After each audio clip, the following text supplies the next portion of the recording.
vi hade en känsla av, och känslan var rätt, men det visste vi inte, vi kunde egentligen inte bevisa den.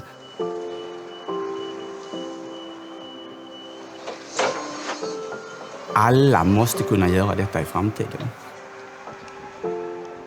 Så vi startade arbetet och genomförde det under x månaders tid och fick fram ett väldigt bra verktyg där vi kan presentera CO2-värden på alla våra material. Inte bara nyvarumaterialen utan även de återvunna materialen. Det kan vi göra här i Ystad, men vi kan även göra det på vår fabrik i Kina. Och vi kommer att kunna göra det på vår fabrik i USA när den väl står färdig. I början där på 2000-talet så var det mycket fokus på enbart miljön.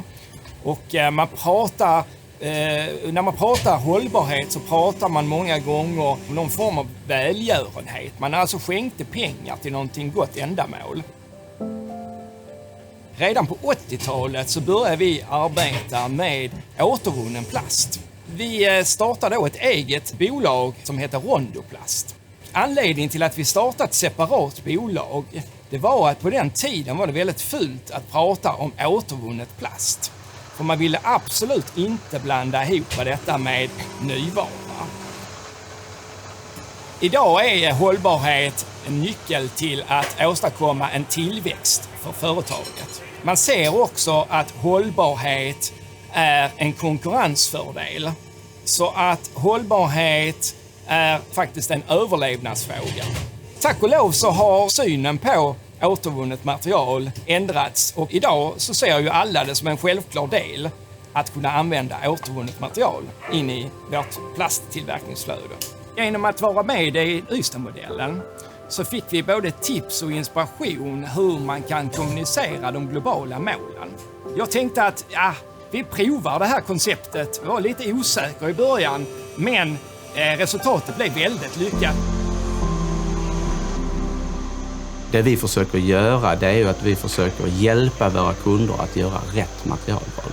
Välja rätt material för rätt produkt och verkligen försöka minska klimatavtrycket och CO2-avtrycket. Vi insåg ganska tidigt, det kom ju mycket förfrågningar framförallt från den europeiska industrin där vi arbetar om att man ville kunna räkna på hållbarheten ordentligt.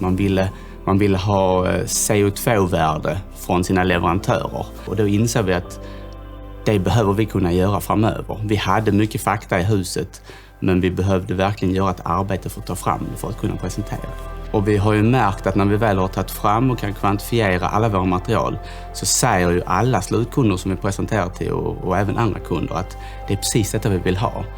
Alla måste kunna göra detta i framtiden. Vet man vilken påverkan ett material har, alltså en CO2-påverkan eller klimatpåverkan materialet har, så är det ju mycket lättare också att räkna på hela kedjan och säga okej, här har vi påverkan i slutändan.